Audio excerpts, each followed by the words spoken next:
Hi, I'm Amanda, and I'm going to be your moderator for the very first episode of Dislodged. I am really, really fucking awkward.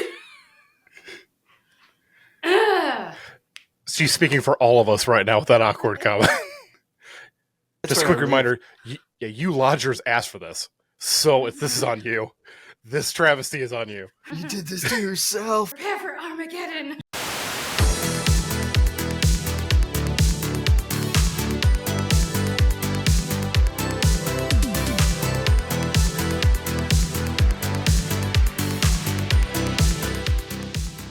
Hi, I'm Amanda Sprague, and this is the very first episode of Dislodged. I hope you're all ready, buckled up, and good to go because it's going to be a wild ride. Nailed it first try. Nailed it first try. Well, why don't you go ahead and take it away? Which one of us? I said Will. Sorry if that didn't pick up. My bad. Professional. Yeah, all of us. I am William Rain, and I may or may not be wearing pants.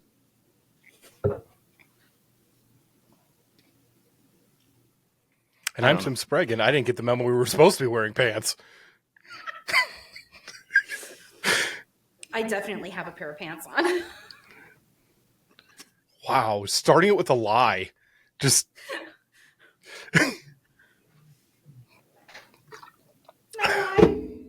That's just heavily tattooed, and we all know it. Yeah, covered in tattoos. So what are we doing tonight? So today, I think we're supposed to be talking about the things on a particular list. None of us are in charge. We have no idea what's happening. Okay, so it's We need a Halloween manager. season, Yeah. right? It's Halloween, so Should be. so why don't you go ahead and give us your why don't you go ahead and give us some TV or movie recommendations that things you might enjoy watching or think other people might enjoy watching this time of year? Anything but Yellow Jackets? No. Seriously, I think I napped through half of that show when we tried to watch it. I don't know. Watched it. Oh, yeah, well, you're ahead of the game. Critically claim my ass. Must have been a slow year for critics. I don't know. Like, I don't like to watch the normal stuff around Halloween. Like, everybody's going to watch, like, fucking Halloween or Friday the 13th or stuff like that. I think I'm just, for, like, the 100th time this year, just going to watch Late Night with the Devil again. Because that's probably the best movie of the year, let alone horror movies, and I'm addicted to it, and I kind of want to reenact it. Beyond that, I don't know. Probably load up the original Shining, not the Kubrick movie. Screw that. We're gonna watch that crappy little made for TV miniseries with the terrible acting from the child actor and Rebecca De Mornay, and the one where Steven Weber thinks he's still in Wings, but he's like gonna kill his brother in Wings. So I'll probably watch that again, and episode. Then I think that should have been in that. Probably it was. Maybe it was like that was the true last episode of Wings. Wings is literally the prequel to The Shining. His brother's still on the island. Has ended up with I can't remember the blonde waitress, and meanwhile the younger brother's out murdering. It seems right. And as bad as that miniseries is, the one thing I'll always give it is that it doesn't start the movie making you think that Jack Torrance is already insane. Because the car ride in Kubrick's Shining, he clearly is going to murder his family already. Like, he is nuts in that car. And, he just... But isn't that just kind of the price you pay for having that particular actor portray Jack that Nicholson? particular character? Yeah, he always seems unhinged and on the verge of crazy outbursts. Yeah, but... I mean, this is during the same time period he did like Chinatown, where he sort of was able to hold that back. Mm-hmm. And this is the same movie where Kubrick was actually basically torturing Shelley Long, or not Shelley Long. I can't remember her name. The person who played Wendy. I'm blanking on her name right now. But yeah, he basically tortured her to get that acting out of there. So I'm pretty sure Kubrick went in there and was like, just act like you want to eat your child. So... Yeah, sorry, that's my rant about the TV Shining. I'm sure nobody thought that was going to happen coming into this. But you should hear my rant on Rob Lowe's Salem's Lot. But it's 95% staring out the window going, something happened to me when I was a kid. All right. Moving over to Will, do you have I any cede my particular time. recommendations for TV shows or movies that people might want to watch this time of year? Currently I'm dealing with this god-awful son of a bitching camera. Oh no. For the Frozen again. 15th time. Oh, whoa. Okay. Keyboard. Okay, there we are. Oh, yeah, I'm blurry again. Come on. Yeah, there we go. Tap it. Will is living Cloverfield right now. Right. It's like as soon as we get moving, this thing craps out on me. So don't move. Yeah. All right, trying that again. Do you have any particular movies or TV shows that you'd recommend? My first kickoff every year is Trick or Treat. Like, it is hands down my favorite Halloween themed movie. And I'm frozen again, naturally. Oh no.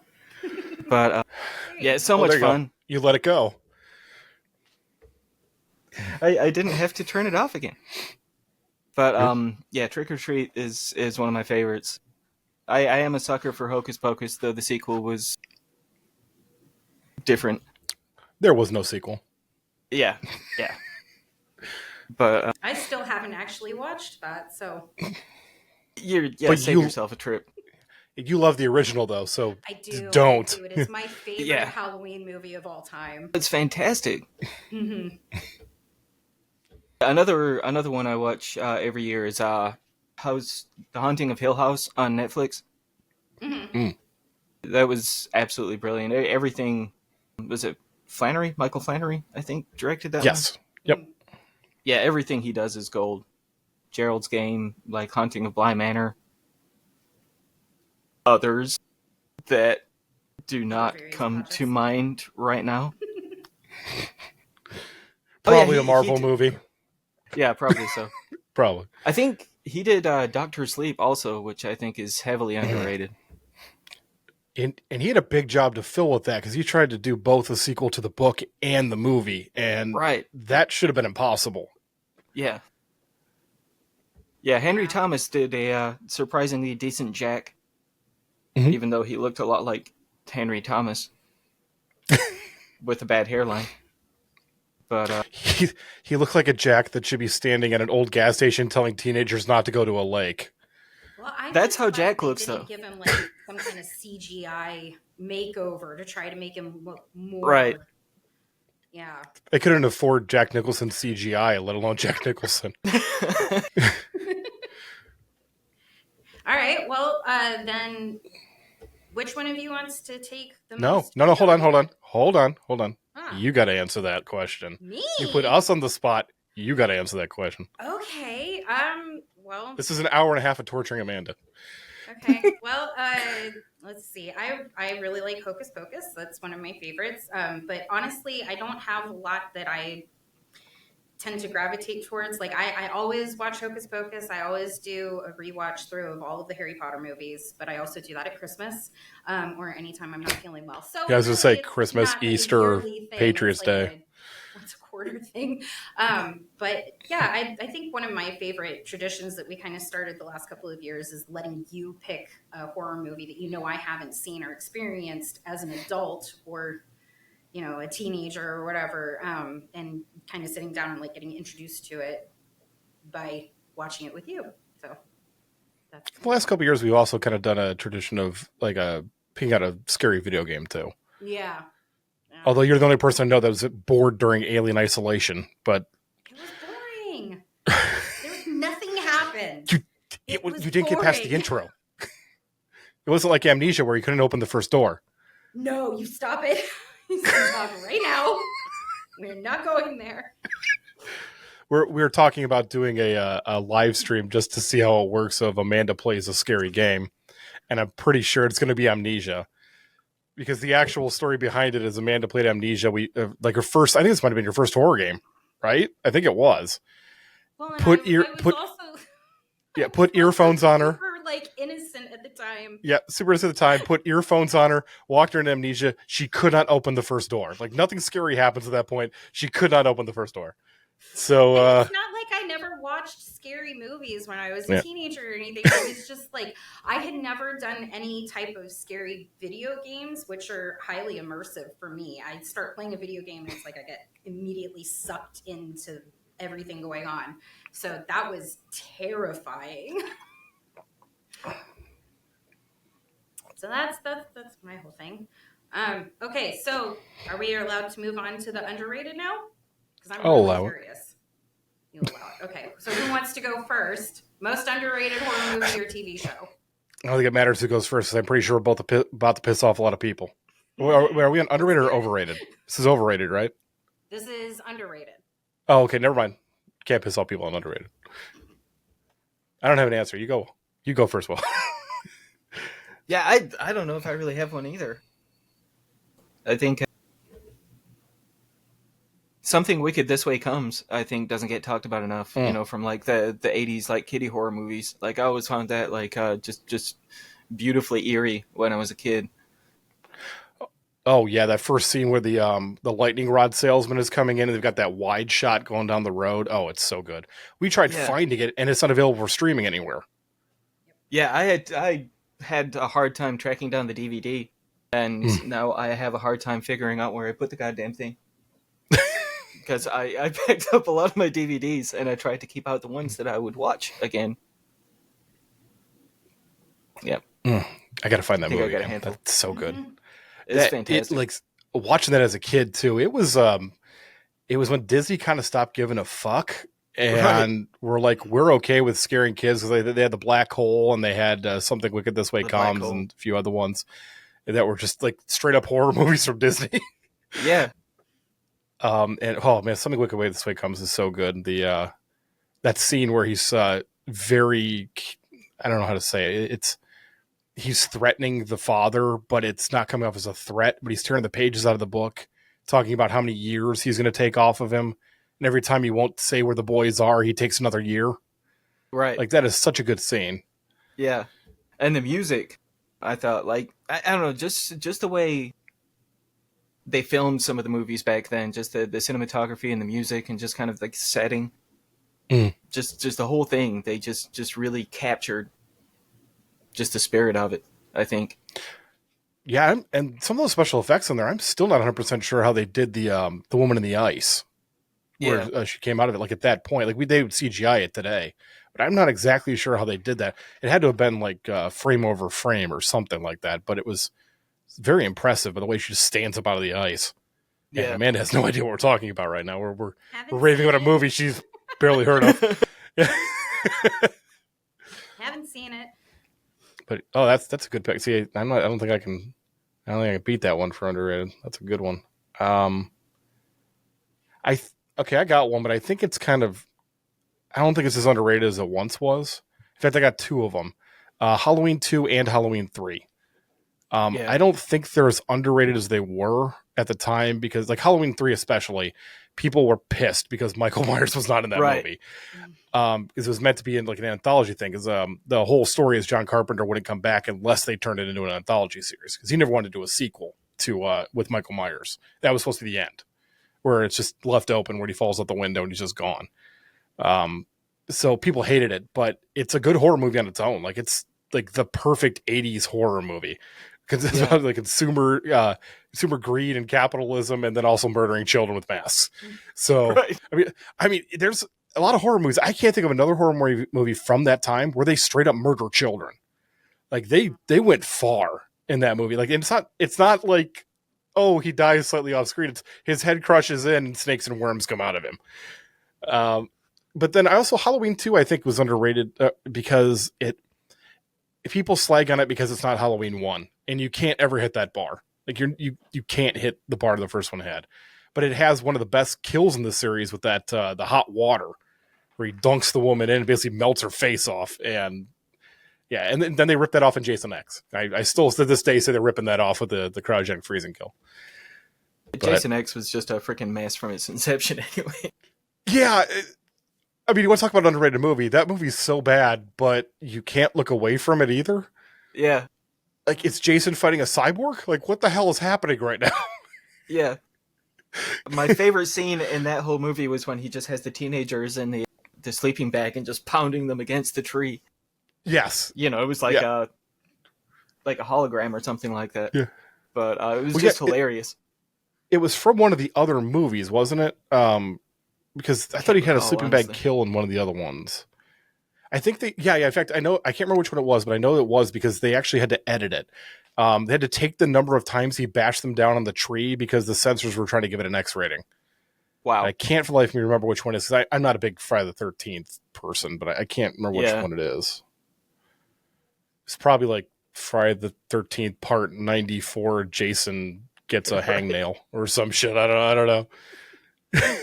Really enjoyed the Friday the 13th remake with Jared Padalecki.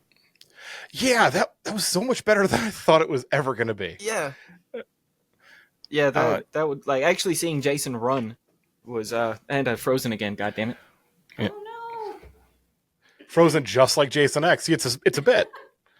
He was cryogenically frozen, and which also was hilarious because we're like, hey, it's 1995. We have cryogenic freezing technology. Yeah, definitely.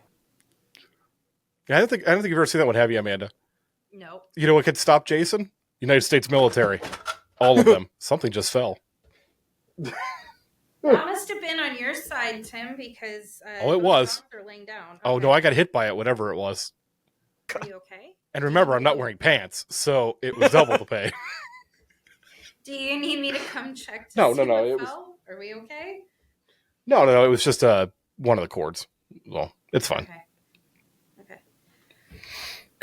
All right. Well, do you want me to one more? Yeah. Oh, like just one more movie that I think does not get talked about enough, and a lot of people just don't know about it, is Behind the Mask: The Rise of Leslie Vernon. Like that was such a great concept. Like 75% of the movie was just kind of a mockumentary, and then the last 15 minutes is just straight horror. It was just really, really well done and underrated in my opinion. And I feel like more people should know about it. Yeah, kind of in that same camp too as what's it called? It was Maniac, the remake of it with Elijah Wood. Elijah Wood, yeah. Yeah, that doesn't get talked about enough, and that's one of the more disturbing horror movies when you watch it. Yeah. He's basically Elijah a serial Wood. killer. Yeah, I know you haven't seen it, Amanda, but he's basically a serial killer that is being told from his perspective. Like, it's basically a first-person movie, and the majority of it is.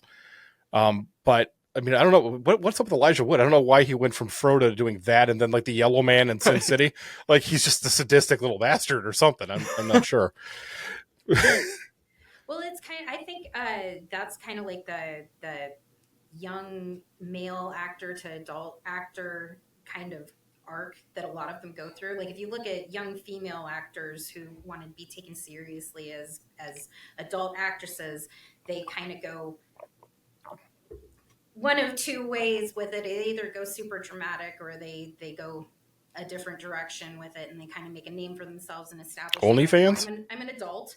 And then with guys, it's like they get to a certain age and they decide, well, I want to be seen as more traditionally masculine or more grown or macho than I was as a child. So they kind of take these more aggressive roles to kind of prove that they can do those kinds of things, those kinds of projects, and be able to. I mean, if you look at like what's his face that did Twilight and then turned around and did Batman. Robert Pattinson. Yeah, like who? Well, he did The Lighthouse too. Yeah. I know, but who would have thought that the kid that sparkled in the sunshine would turn into this guy that's actually capable of carrying an actual serious movie? If we're talking about Batman, I'm still not convinced he can do that. But I was thoroughly convinced. I thought the Golem as Alfred carried that movie more. In fact, actually, technically, he solved all the problems. Like, Alfred figured everything out in those movies. He was a really bad detective in those movies. Like, I know it's not a horror or anything like that, but I love it when he comes back in and Alfred's like, "Nah, it's cool. I already solved it." And he's like, "Okay, good. I'm gonna go Batman now." What is this movie? I think my favorite scene in that movie And something that no other Batman movie has ever touched on before is when he walks into the crime scene and everybody's looking at him like he's a jackass walking in a bat suit. Yeah, and how Gordon has to basically be like, no, it's cool. I swear he's with me. I know. I get it. That is so embarrassing. I mean, I rag on it, but that first scene of him coming down the alley is really good, even if it's like 15 minutes too long of him walking. It's like, get to Batman now, please. I don't get why the criminals literally just didn't turn and walk away during that whole dramatic walk down the alley. But it was, I can't really remember Batman where he really just like struck fear like that. Like Bale kind of did it a little bit, like in the first one, but like that Pattinson's Batman when he's coming down that alley is all about striking fear into these people. Unfortunately, he comes in. Yeah. Oh, sorry. Oh, good. I was gonna say, unfortunately, with the Batman you get has his neck turned up like he's Fonzie on fucking Happy Days, and I don't think I'd be like, look, you weigh 120 pounds, Batman. I'm gonna kick your ass, or how about we all shoot at the same time? That might work too. Sorry, I didn't mean to talk over you. Oh no, I was talking over you.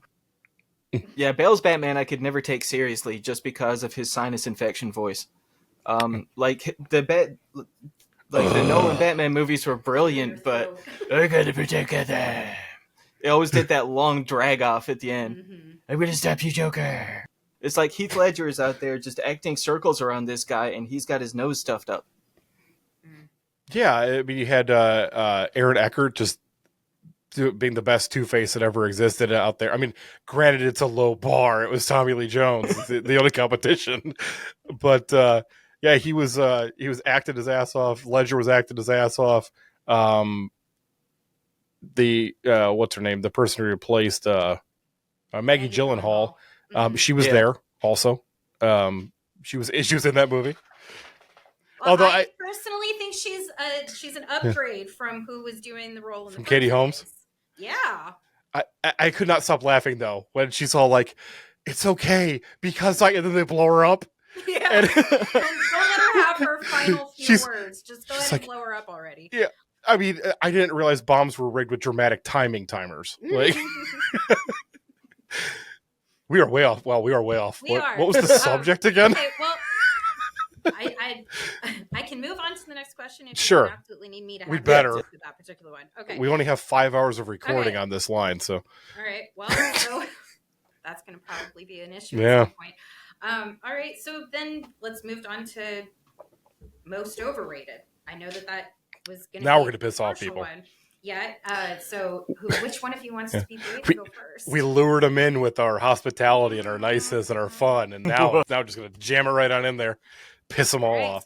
Because we talked about this earlier this week, and both of our answers are going to piss people off. Yeah. Oh, you feel free. Go ahead. Let's start with yours. Yeah. I think the original Hellraiser is highly overrated. I thought the first, like Hellraiser 2, Hellraiser 3, even Bloodlines in Outer Space, I thought were superior to the first one. The first one was just so fucking boring. Like, it was just an hour and a half of a skinned guy in a bed, and it just did nothing for me. I've tried to rewatch it over the years just to see if I'm missing something, but no, it was just so slow. It's just so little happened. The new Hellraiser on Hulu was absolutely fantastic. Like, it was creepy from beginning to end, but the original Hellraiser, not so much in my opinion. Yeah, it was I'm sort of of the same opinion as you, where it's like, this is going to sound like a weird comparison, but I almost felt like Saw did it better. I know it's not an exact kind of comparison to it, but if I'm going to watch torture porn, I'd rather have a plot with it. I mean, we have a puzzle, we have a puzzle box. Don't open it, but we're not going to tell you why. Like, you only need to know this much of the plot. No more. No more plot than that. Yeah, that I agree. That's not really my series, but I thought some of the sequels did it better. Yeah. In fact, there was actually all right. No, go ahead. I was going to say, I'm going to make myself sound real old here, but there was multiple times where I had a choice when I was younger to watch Hellraiser or Puppet Master. And even knowing Puppet Master was a far worse movie, I watched Puppet Master. Puppet Master movies were fun. Absolutely, completely ridiculous, but a lot of fun. Yeah, Absolutely, completely. How can you not have fun with a little doll that has a drill on its head that drills a dude through the eye? It's just And Blade with no hands.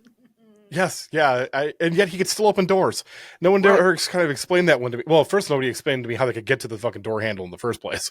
There's these little puppets, but He can scale it with his pokies. Door handle? Yeah, it's like you trying to reach a door handle, only you have scissors for hands. So it's Edward Scissorhands. It's like Oompa Loompa Edward Scissorhands. It's like they just reversed Johnny Depp's roles a little bit. Oh, no, and put scissors on him. No, I wish they had a song whenever they killed someone. I wish Hellraiser had songs when they kill somebody. They have all that time in the box. What are they doing? Make some songs. What's in the box? Not a plot. Okay. So A lot of people are going to be mad at that one. I love it. I'm going to see now if I can piss off even more people. Let's go for the throat. I think the most overrated horror movie of all time is the first Nightmare on Elm Street. Pause for effect. Dun dun. Dun, dun, I think there are good moments in that movie. I mean, there's the Johnny Depp kill with the blood fountain. That's always great. That was great. And then he said the claw coming up out in the bathtub was a beautifully shot sequence and all that.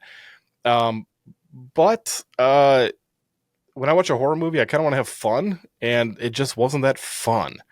There were long chunks where it was just a bunch of teenagers bitching about stuff, and it wasn't like funny bitching like Scream. It was the okay, so leave kind of bitching, or I just can't stay awake. Oh, okay, then fucking figure it out. Like you're gonna have to sleep, right? Instead of bitching about it, actually work on it. The coffee isn't gonna work that long. Like figure some stuff out, and then they have to wait till however many people die, like 5 people die before they figure anything out about that. Which is it's kind of the same problem as other teenager movies where it's like I don't understand why a group of 10 of them can't figure something out, but then one person at the end does. Yeah. But I don't know. I thought the ending. Everybody loves that ending where the canopy comes over the car. I thought it was bad. I don't think there should have been a little cliffhanger ending there, especially because it wasn't paid off in the next one. It just was like she was. Yeah, it was. I don't know. But I think my biggest issue with it, because I'm not saying it's a bad movie, but there are other movies in that same series that are better. I think Dream Warriors is better, and I'm not just saying that because the theme song kicks ass. It does. But I'm not just saying that because the theme song kicks ass. And then I think the best one of the series is A New Nightmare, which was like Scream before Scream. And it was so meta. And it was original. Freddy was definitely original in the first movie to a point, but it just felt like another slasher movie to me. Like, well, those two felt like brand new kind of points in the genre, I guess, is what it is. Yeah. So, yeah, I dislike the first Nightmare on Elm Street. Actually, I just like every movie named A Nightmare on Elm Street without anything after it, because that remake was just was worse. That wasn't great. Yeah, using Rorschach like that was a waste of a Rorschach. Yeah, and making Freddy cross that line. It's one thing, murdering children, but yeah, you get into that line and it just starts getting creepy in the wrong kind of way. Yeah, like it was kind of implied that was kind of thing was going on in the first Nightmare on Elm Street, but they didn't get explicit with it for a reason. Yeah, it felt like shock value on that one, and it just I don't know. I like I don't know. Now, granted, I will say maybe the reason I don't like the first Nightmare on Elm Street is that's not typically my kind of horror movie. I like some slasher movies, but they have to have more. I don't want to sound like a pompous ass, but they almost have to have a little more IQ to them than that. Where Freddy felt kind of like just a slasher, but like Michael Myers, there's the build up about what all had happened, and it's a slow burn until he actually starts doing these things. In fact, a lot of his kills aren't even like on screen for a number of them. You find them later, and they're used as another thing to build more tension. Yeah. And Friday the 13th was just like, how gory can we get with this? And I don't know.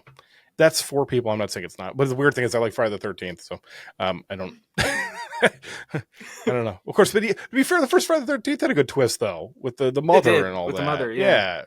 And Nightmare on Elm Street was just this is what it is from start to finish. And a lot of people like that. But Well, we want to get more views and more comments. So fuck Nightmare on Elm Street was a terrible movie and it should have been burned before it was ever produced. Be sure to comment and help our engagement. All right, gentlemen. No, what's your most overrated one? You've seen some horror movies now. Yeah, but if I say my opinion, I am really afraid that I'm gonna get absolutely torn apart by somebody. So we just went after 4 of the most supposedly most important horror movies of all time. All right, fine. Are you ready?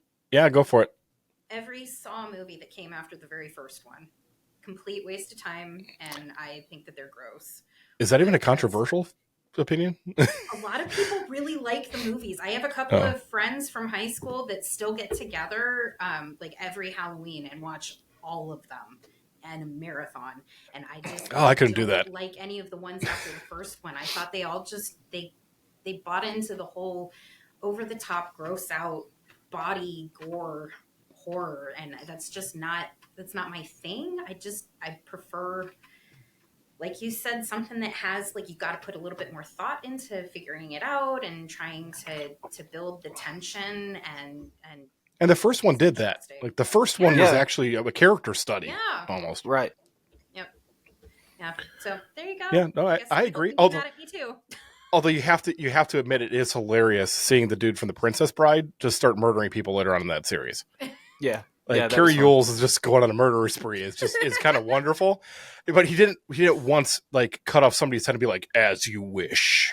As you wish. Yeah. That would have been perfect. Right. Yeah, then like the Dread Pirate Robert comes on a little tricycle instead of the other puppet. I can't remember the puppet's name, but it was like Dread Pirate Robert. Nice. Oh, Dread Pirate Roberts or whatever. No, but I can't remember the name of the puppet from Saw. He has an actual name, but I can't remember it. Yeah, I can't either at this point. Skippy. We'll call him Skippy. Skippy the puppet. It's been years since I've even watched the first one. I think the last time I watched that might have been when I was like 20-ish. So. Oh, just to add to your opinion, by the way, I agree that the Saw movies got worse. The newest one was just utter trash. I gave up after like the third one. I tried to find some kind of enjoyment in it, and it was just like, yeah, the new ones are just they're not me. They're I not couldn't. my thing. Those movies were weird too, where you couldn't even figure out the timeline after a while. It's like, when does this movie take place? Yeah, because John Kramer dies, and then he's back, and then he's not, and then it's like, when is this happening? Yeah. And then they use it as like a twist ending. It's like, oh, this was 3 years ago. It's like, yeah, because we watched that dude die from cancer. Like, clearly it's a different timeline. Thank you for the attempted twist. I admittedly did like the second Saw movie. Like the first two I thought were pretty decent, but after that it just went to straight torture porn and completely pointless. I'm trying to remember the second one is where they're in the house and it's where the okay, it's been a while since I've seen it. Of needles, right? Yes. Yeah. But is that that was the part that like really just gave me the heebie-jeebies so bad that I was like, is that the one where they? Is that the one where they like kidnapped the detective's kid or something like, or somebody related to the detective? Mm-hmm. Okay, I can remember that. Yeah, that one wasn't bad. Like, it wasn't as good as the first one, but it no, I think that was the last one where I think it was the last one where they had the same people working on it, right? Why are your dogs migrating? Well, our teenage son needs assistance or to ask me something. All right. Give me just a second. Okay, we'll rag on Saw. You go do that. Yeah, that was right. It was like the kid got kidnapped or something, and they. Yeah. I did like the twist at the end of that one, where the kid was locked up in the same room the entire time, and they'd been watching video footage from I don't know what days ago or weeks ago or something like that. I don't know. But, oh yeah, I'm kind of remembering this one now. There's a dog directly in the. Okay, there we go. Agatha was just hanging out there in the corner of the screen there for a minute, like fucking Cujo. I don't have a kid, and it's on 100 degrees outside. Leave me alone. I know it's random, but we were actually talking about Cujo earlier today, and I was like, I don't understand why she just get out of the car and be like, bad dog. No, you sit. You stay. No, bad dog. She didn't try it. I mean, there was no other. She couldn't do anything else. She's like, I have to immediately go to the baseball bat.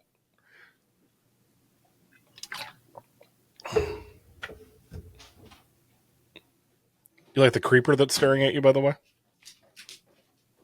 The creeper? Yeah, there's a creeper in the bottom corner of Amanda's screen. It's a refrigerator. I did not. Oh, that's pretty great. It's pretty good. You know, it's bad that my mind went straight to the creeper from Scooby-Doo. Oh, I'm going to go on a side tangent here real quick, but I ordered something online that it said that it was a figure of the space kook from Scooby-Doo, and I was all excited for it, and it was like, okay, so it's done like in a vinyl style, but it's not a Funko Pop. It looks like it's kind of a knitted kind of thing. I got super excited for it. I got it. It's literally that tall. Oh, wow. I was like, what am I going to do with this thing? I wanted a full space kook. It was an actual size picture. Yeah, it's like sometimes a man wants a space kook, and you just cannot get it. Yeah, it's a What dilemma. Did you kidnap somebody? I see you writing the note. What the hell? Please don't say it out loud. Please don't I really say it want out to. loud. I'm being... Go ahead. Thank you. We'll just edit it. I know, but still. I'll be right back.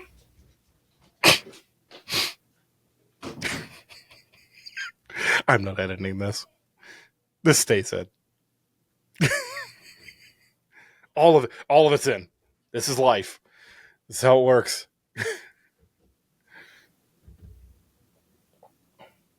So, seen any good movies lately? You know, there was one I watched yesterday, actually, but I've already forgotten what it was. I enjoyed it. Oh, Unhinged with Russell Crowe on Netflix. Oh yeah, I've seen that. I haven't taken a look at it. How was it? Was it good? In all honesty, so much about it was very, very, very stupid. But it was still... So it's a Russell Crowe movie, is what you're saying? But it was really good. Like, I was honestly pretty glued to the screen and felt pretty anxious at points. But still, so many stupid decisions, and so many moments where it was just like, come on. So it's but like the Pope's Exorcist? Ooh. But no. I enjoyed the hell out of that movie. Russell Crowe trying to speak with an Italian accent. Oh, just chef's kiss. Just good comedy. Yeah, he's essentially a John Goodman in Unhinged, I think. Oh, is he? Yeah, basically like just evil John Goodman. So he's that sequel to Cloverfield. Was it something Lane? Yeah, 10 Cloverfield Lane. Yeah. So Psycho John Goodman. He was that, just more unhinged. More Russell Crowe. Yeah. John Goodman making movies, singing songs, fighting around the world. Fighting around the world. Ooh, I would watch that. Oh yeah, I want that to be a real movie. What do you think? What do you think about them making Gladiator 2? Because that movie needed a sequel. Right. I like that it's a completely different set of characters. Mm. I'll check it out. I'm a sucker for, for that kind of story. I like how Denzel Washington is playing Denzel Washington in that movie. Clearly, like I'm pretty sure that's just him for Training Day. He's gonna make the Gladiator do cocaine to prove himself. And you know what? That's a great movie. I want to watch this now. Gladiators on cocaine. Why We've do had you bears. do this to yourself so often? You create your own ideas for movies, and then you're like, I want to watch this movie now, but nobody's going to make it. I'm a writer. You have to understand, I do 10,000 terrible ideas to get to one good one. And sometimes the one good one is Cocaine Gladiators. They did Cocaine Bear. I don't see why we can't have gladiators. I think you should fight a gladiator. I don't see why Cocaine Bear wasn't turned into like the new Sharknado. He should just be fighting more stuff. Like Cocaine Bear versus Cocaine Octopus? Cocaine Meg? Cocaine Bear NATO. There you go. It's spraying cocaine and bears. Yes. Everybody has Wow. both an amazing time and a terrible time. Yeah. Yeah, you don't actually know you're dying. You're like, oh, you want to like, go on, keep eating it, asshole. I'm spinning so fucking fast. Yeah. There's no pain. No pain.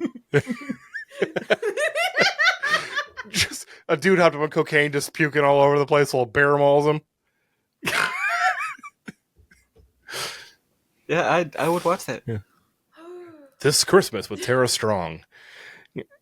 All right, are we moving on to the next topic, or are we just gonna keep going? Yeah. Well, I don't know how we're going to be able to top Cocaine Bear Tornado, but I mean, well, now we're supposed to be taking a very serious turn. So, are you prepared for that? Serious face.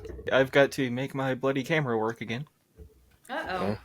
By all means, move along while I'm... Okay. Too much cocaine. I have a cocaine phone. Cocaine by Nokia. It's a foldable camera, but when you open it, it's like, what do you want? Jesus, is that you? Give me more! Yeah. Just start screaming wordlessly for 10 minutes straight after you unfold it. That's the best way to scream. It's the only way. The only way. Yeah. Okay, yeah, we can move on to the next topic. Whoa, we'll go Here down it comes. Okay. Wait, ring lights? Laptop? Wall? This is like found footage shit right here. I'm so scared right now. Final words. I am so scared. I might have to go... I'm going to need my nose to drool a little more. Let's go back to overrated just for a second. Blair Witch. Yeah. Can we agree Blair Witch is a little overrated? For its time, I thought it was, it defined a new genre. Well, I guess let me modify it. Can we say the last 15 minutes of Blair Witch is overrated? Where nothing happens and the guy's just standing in a corner and then the movie ends? Yeah. We had a movie, and now it's done. Right, yeah, it was like, that is the definition of we have an awesome concept, but we have no idea how to pay it off. Yeah. And then they did Book of Shadows, and I don't even know what that movie was. I think that movie was made on a dare. Yeah. It had such a... It had a kernel of a good idea there with they didn't remember what happened kind of thing, and they're slowly piecing it together. But man, that execution should be executed. Yeah. All right, sorry, you have topics and I do. If we're ready to move on, then I guess we'll move on to the main topic. Is this the angry topic? This is the one where we have to be a little bit more serious in your responses. So the topic Try is us. stolen content. That's something that you guys have been kind of dealing with for a while and having issues with and trying to combat and understand and work around. Well, we understand it. So, like the stories being used without permission or without proper crediting back to their sources and that sort of thing. So, yeah, where are you guys at with that whole thing and how do you feel about it and how would you like it to be handled? I mean, we're both writers. I think we're going to go with murder for the way to handle it. Yeah, I mean, that seems justified. Yeah. It seems like it's been ramping up a little bit recently. It really has. We just for the people who don't know, we put a couple of stories up on creepypasta.com because that's both sort of where Will and I started with the online writing. And part of it was to kind of get back. Part of it was just because you can get a little bit of a different audience from that. So we're trying to draw some people into the site. Excuse me. And both stories we put up have been reproduced, not exaggerating, dozens of times by people, despite each one of them having at the bottom of it saying that they had to request permission for it. I mean, the one that I put up was the Descending Dark, which it's on the Last Lodge plug. I think so I've actually just had another one this week for it that I had to take down, and that story went up months ago. It's like around Halloween, they're just like to steal your stuff. But there was, especially the people who farm shorts views for it. They take a story, they split it up into like 10 views, and they did the same thing with one of Will's stories where they just played Minecraft in the background of it and put your story up. Yeah, it's usually an AI voice. It's usually not a real person, but the biggest thing is they never asked permission for it, so it's literally copyright theft. Had one, it was Friday, so yesterday at the time of recording yesterday, found out that a channel that has 91,000 views or 91,000 subs here on YouTube and has multiple podcast locations across the internet has been using my story Polar Night now for 2 years without my permission. And people may say it's not a big deal. These people are earning money off of it. Like there's ad revenue that comes from it. There's sponsorships, things like that. It's straight up theft of content. And it hurts the writers and it hurts their endeavors. It's actually has me looking at some things going back now where Polar Night was going at one point to be put into a short story book. And then they got back to me on it and said they couldn't because it was too saturated of a story. And at the time, I didn't know what they were talking about. I thought maybe it was just because it had been up on Creepypasta and it had been shared, things like that. But no, I'm pretty sure it's now turning out that this is from this group because the timing works out right on it. So yeah, it's been an ongoing problem, and Will and I were talking about it, I don't think we're going to be posting our stories like that anymore, which is a shame because we both came from that community and love it, but they're literally taking money out of our pockets. Yeah, I used to post a lot on Reddit also, and yeah, same thing. But there were a lot of people who would reach out, and as long as it's not AI, as long as they're actually putting effort into it, I'm often open to sharing and stuff like that, especially like some of the smaller channels and stuff like that, just because I know what that's like.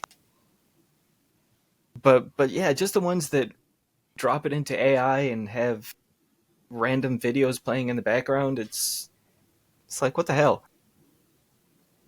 If you're going to steal this, at least put some effort into the theft. Don't just like walk into the bank and hop over the counter and start snatching shit out of the drawers. Yeah. But yeah, it's really annoying. Just sometimes surfing YouTube and coming across my own story. It's like... Yeah. I guess I kind of look at it for the two of you the same way that I look at like the development of even big corporations now using AI to create artwork that they then frame and sell for giant amounts of money, expecting people to just think that it's a person created this, a human made it, and it's actual art, but it's not. And people who steal writers' creative pieces, it's just the same as stealing art. You've put work into that. It's your creation, and you deserve compensation and control over that creation. And I'd take it one step further and say they're taking the art out of it by doing this. They're basically farming views at this point with it.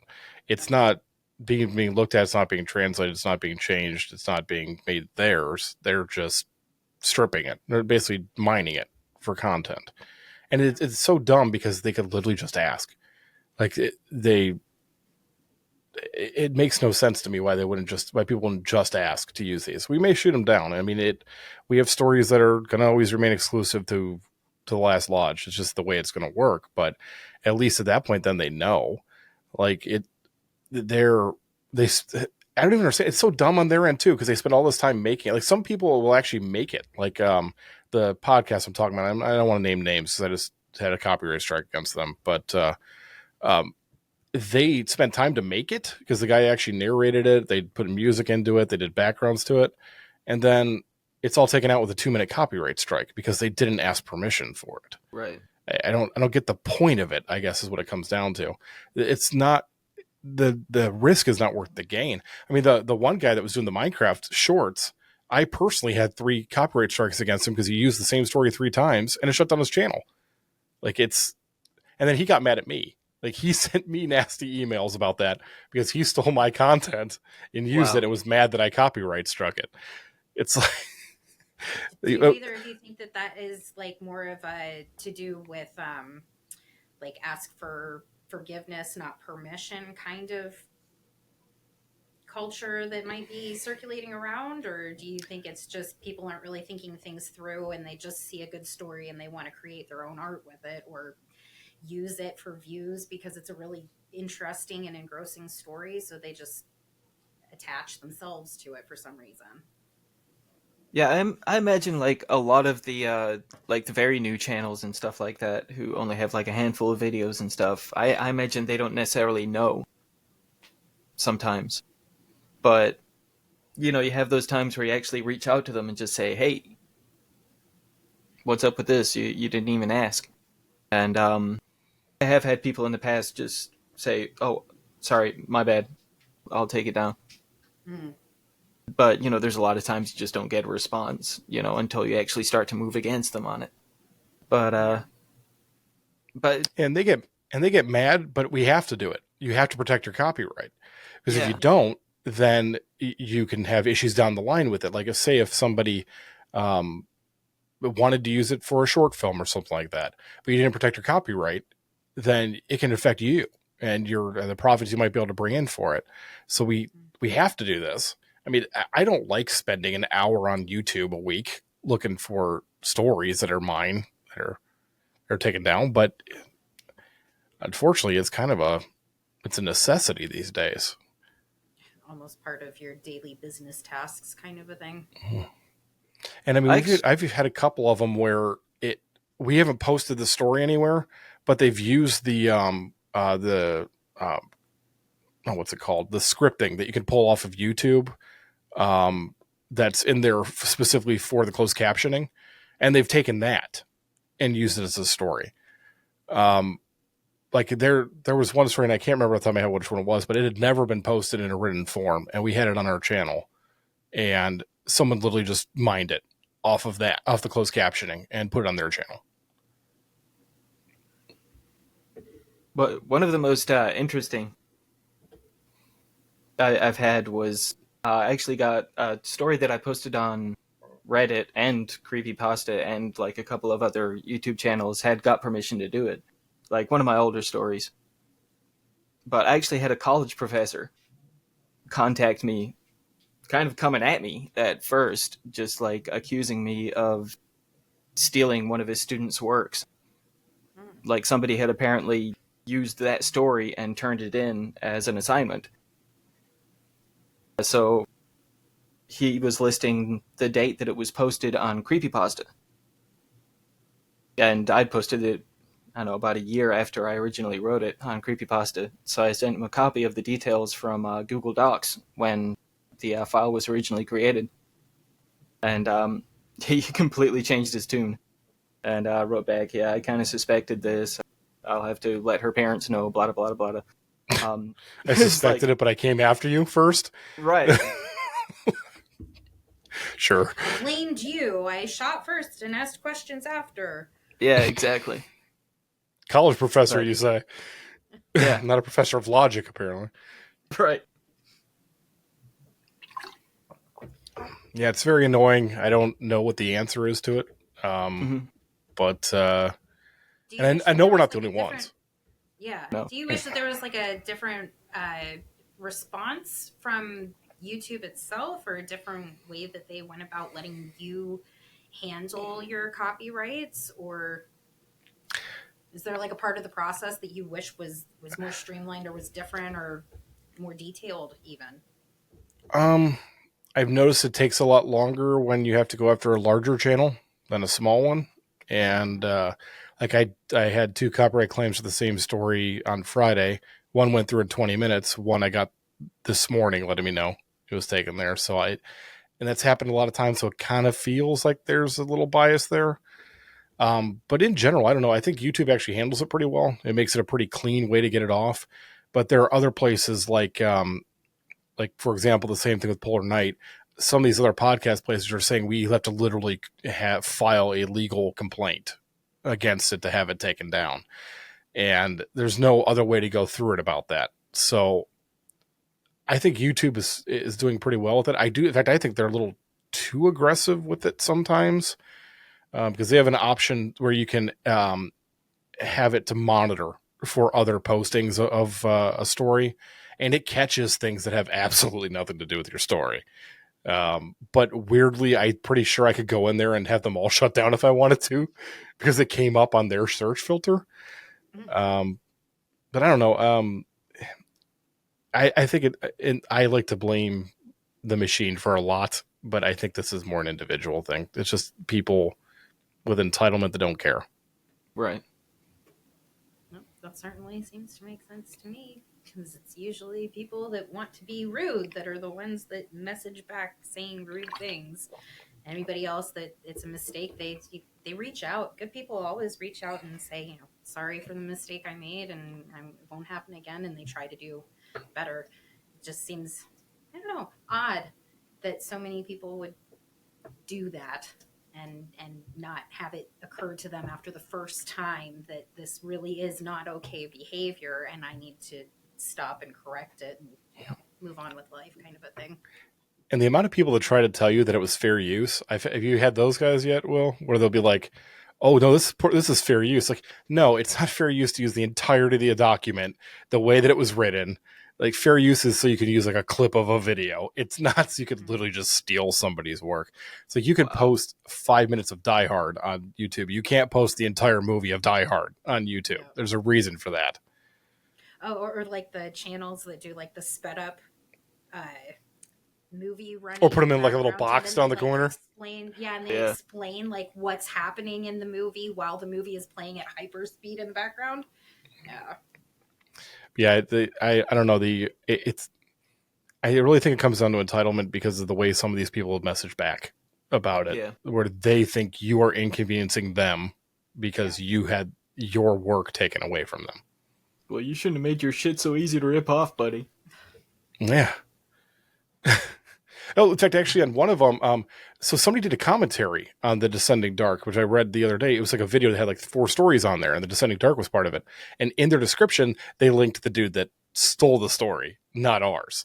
So we're losing channel views. Like I put a post on there and I asked, hey, this guy stole it. I've already copyright claimed. Can you please now link it to us? So I got to go back and check that tonight to make sure that happened. But yeah, stuff like that. Like people think that there's not a big deal. You literally are taking views away from us when that happens. Yeah, that's like the guy that commented on Demon Walks Into a Bar, accusing me of ripping off the other channel that I gave permission to narrate. That was hilarious. It's like, just 6 check months after. Check the author's name, man. Well, they can't be bothered to click through things 2 or 3 times to find the actual thing. That's too much work. How dare you? Yeah. It was, and it was funny because it wasn't the person that he was even saying you were ripping off he's a friend of yours, right? Yeah. Somebody I've worked with a good deal, and like the video was posted on our channel a good 6 months before he did his video. So I went to the future, I ripped off his story, and recorded it. It should be a shame. Good comments. You got to love some of those. Some of the stuff we get is amazing.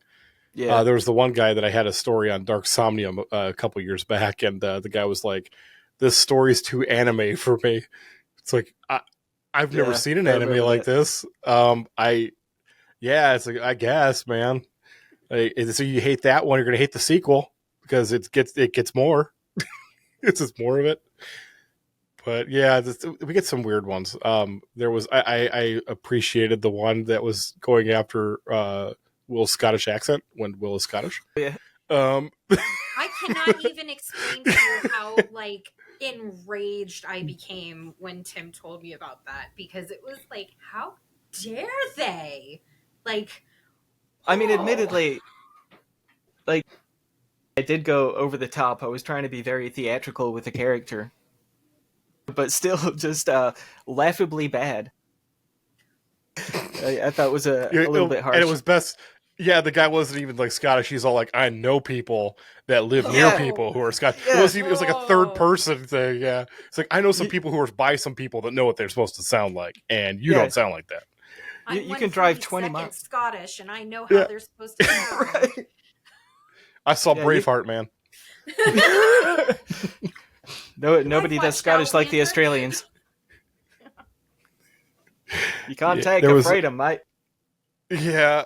It's just like, I would love that guy. It's like, so you've never been to London, right? Where they have 15 different English accents, have you? Yeah, that's it. Anywhere. Look at the United States. There's so many different accents within the United States. Even exactly. states themselves, people in Cleveland here in Ohio don't talk the same as people in like Cincinnati. Right. There's slightly different accents. Right. Right. People from Cleveland talk correctly, and Cincinnati people talk like they do. Amanda's from near Cincinnati, for those who don't know. I'm going to stay out of this one. Yeah. It's okay. I'm right. I've also okay. noticed that I grew up being taught how not to have an accent, so Oof. it works out most of the time. I've also noticed that for the people who post and put the opinions on there, the more ignorant they are, the worse the post is from them. Yeah. Like when I did the first Lamplight Woods book, and I put that up there. Keep in mind that was, I think it's like 700 pages or something like that when it's written out, right? The guy said it was the best story he's heard on YouTube, except for the gay stuff. And I went back and took a look at it. There are 2 paragraphs referencing a gay couple in that has nothing to do with their characters. I was like, it was cool except for these 2 paragraphs they're talking about where it's just mentioned offhand. It's like, wow, this is the worst kind of human being right here that is posted on here. I think it's the only time I've ever deleted a comment from our channel. Yeah, and then I kind of went on a little rant on the community page. Deservedly so in this case. Yeah, definitely. Yeah, we get some really stupid ones. I like the people go out of their way to tell you they didn't like it. Like they'll just be like, wasn't good. Cool. Not for us, not for you then, I guess. Like, yeah. I mean, you can check out one of the other, I think we have like 218 stories up now. You can check out another one or you can leave. I mean, that's cool. You're probably not going to like those if you don't like this one. Yeah, I got one that was just a short paragraph about what a terrible narrator did this story. And we've both gotten those kind of ones. Yeah. Yeah. Except for, ironically, Amanda, who has never had a negative comment on any of her narrating videos. The rest of us get hit. But my apologies. Yeah. I will try to the actual creator sucked, but the chick. Yeah. People to hate me for some reason. I'll give people a reason to hate me soon, I guess. I mean, if you want to talk about accents, that accent in the Amelia storyline was a choice.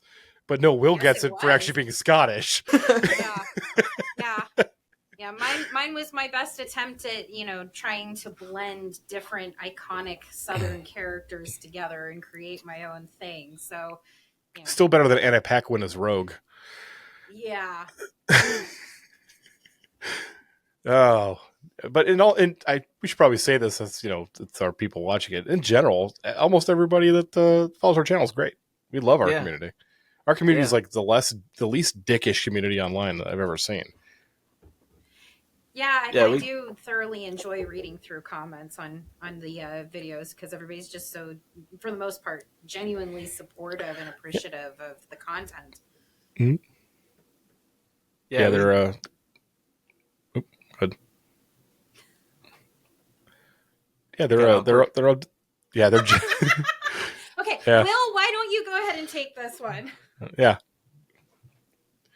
Well, that was really awkward. Yeah. I'm just going to slink off the screen. Yeah. Slow exit. Yeah, we trying to get back to the topic. Yeah, we finding it hard. Yeah, we mostly get great comments, and then we also get some batshit theories on some of our videos. That there's been a couple I've read that I cannot logically connect to the story and what is happening in the comment. But love them. I mean, they're fun. Yeah, I got one comment once, I think, that was obviously referring to a completely different story. And I just didn't know how to respond to that. So I don't think I did, actually. Because it was like, okay, I don't think and you that respond was to my everyone. Story. Yeah. But it was one of those where I just stared at the comment for some time, like, had no bloody idea what to do about it. So, I just left it alone. I hear a train from somebody. Yeah, so do I. I'm just sitting here like, ooh, choo-choo train. I'm not sure whose train that is. Yeah, it's here, just about a mile and a half up the road. And they like to let you know that they're there. Tracks close by. All They right. do this every time I'm recording too. Yeah, we don't get that. We get the guy mowing at like 9 p.m. when I'm trying to do it or something like that. Or the one time, the one summer when I was recording in the garage before we got a recording area set up here in the house, where our garage became infested with crickets. It did not work. Yeah, I usually do my recording after midnight, just when it's the most quiet. But I swear one time I was recording around 2 a.m. and this one Nazi fucking bird, I swear, just perched right outside my window and just kept tweeting at the top of his lungs. I am literally on the other side of the glass, cussing at this bird to just shut the fuck up and let me record. He wants his Boyd. Yeah. I actually had to cancel recording that night because it would not shut up for hours on end. Oh, yeah, speaking of bad, I don't know why I just did that, but speaking of bad accents, let's talk about Whiplash from Iron Man 2. That accent was a choice. Oof. I want my Boyd. My Boyd. My Boyd. We mean my Boyd. We should move on. We are way off. Yeah. I just am kind of curious to see where things end up going. Yeah. So I just in his defense, he was Mickey Rourke, so you expect bad. His face is 90% plastic now, so you can't necessarily manipulate the lips like flesh anymore. Mm-hmm. Yeah, I saw him in The Wrestler, and I was like, I didn't realize this was an autobiography. All right, gentlemen. Okay, so moving on. We're going to talk about channel content that is upcoming. So what exactly is next after Arcadian Heights event, and which directions are we going, and what kooky, crazy things are we expecting from the next chapters? Hardcore pornography. The next logical step. Sex sells, and then we want the hits. So hardcore pornography. I do. It'll just be narration still, though. Somewhere where somebody has started writing fanfic based on like one of your guys' stories. I'm fingers crossed going to come across it someday. That could be interesting. Huh. Yeah, there's a couple of stories where I not sure how well that works. It always happens eventually. I can't die for you right now, Mr. Suicide Engineer. How else can I pay you?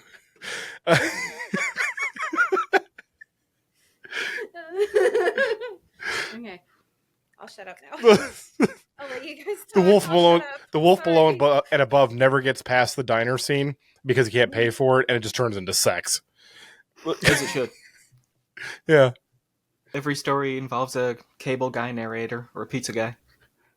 Yeah, it's just random spots in the story. It doesn't matter which story it is. I heard your pipes need cleaning. I've always wondered those pornos why they don't actually end with like they have the sex one and the guy's just like, well, you still owe me $35.50 because like I am still employed. So seriously, how are you gonna pay for this? Okay, how are you gonna pay for this? Really back in now. Really back in. Okay. Hello. What were we talking about? Channel content? Yeah. I don't even know. So, like, where's the channel going? But let's stay a little bit more realistic with expectations. I know Will's got something planned for Thanksgiving. Yeah, working on the sequel to Skull Moon, The Revenge of Gobbleman. I'm still in the process of writing it, but yeah, I'm going. But your thumbnail looks awesome. I'm going to have 20 more by the time I get there. Yeah. It's one of those few times where you do the thumbnail first because it's just so much blood, so much gobble, man. I might do like the Invincible TV show and just start sprinkling more blood on it with every chapter. Yeah. Eventually just have a completely red image with Gobbleman. I can't wait for 2026 with Gobbleman Goes to Space. It's the logical step. It's coming. Yeah. Yeah, if you haven't read Gobbleman, go read Gobbleman. That story is great. It should be a show. It should be an American Horror Story season. Yes. It might be more I mean, believable. everything else they're putting out right now is comedy, so why not? Yeah. Lady Gaga running a successful business? Come on. That's just straight comedy. I actually, admittedly, I did enjoy, like, the hotel season. Like, fuck, what was his name? Was it James March? I think it was, like, the John Holmes type. John Holmes? The, Johnny Holmes, as we call him. Johnny. Big Johnny. Big J. Big J. I really like that guy. He's a great guy. Yeah, seems like a fine, upstanding citizen. Gonna move along from that. Yeah, what was the channel content? Yeah. Yeah, where are we going next? What do we got planned? Or I've got a couple things in the oven once I can stop banging my head against the last Arcadian Heights story, because I think I'm going to finally have that done this weekend. But oh my god, has this been you owe me, channel. You owe me for this one. Normally I would just sit on the back burner, but unfortunately Halloween has a timer. I'm trying to think. So this will be going up the Monday before Halloween, so we will have our Halloween collaboration going up. Not going to spoil anything about that. Vampires. What after that? Actually, I haven't talked to Will about this one yet. So this is kind of a breaking news kind of thing. Ooh. I'm thinking about doing an ongoing series, because my big influence when I was growing up was comic books. I lived off them. I breathed off them. I sucked the marrow from their bones. Any of this making sense? Sure. So I've always been fascinated by doing a series that doesn't have an end to it, that comes out once a month. That's like a story continuation thing, and it just never really has an ending to it. So I've been kind of coming up with that in my head. General outline is there's I don't know if it's going to be a government bureau or a private thing or whatever, but it's going to be basically these black letters in black envelopes with white writing start appearing, and it starts telling them where to be, where some big event is going to happen. And it's going to follow a couple of people I've been working on for a while in my head. So there's that. And then I think Christmas after that, right? Yeah. I have a title for a story. I don't have a story, but I have a title. Mr. Gangley decks the halls. I like it. I don't know how the hell that one's supposed to work, but I think that's just Christmas stuff. Oh, and we're gonna redo the naughty from last year, because I recorded that when I had a severe cold, and I sound like I'm dying with every breath I take in that. And yeah, you were pretty much sick from like September last year until about May this year. And there are these weird pauses in it because of it at certain times where I tried to edit them, but they sounded even weirder when you took out the pause. So there's just times where he's just like, and now we're going to listen to this song. And I didn't have a voice, so I'm trying to speak from my throat. And so going to redo that one. And then we do have season 2 coming up. Yeah. Yeah, I still need to get on finishing up the Lodge is Waiting. I've been procrastinating that one bad. I have a pretty solid idea of where it's going. I just have not entirely figured out how to get there yet.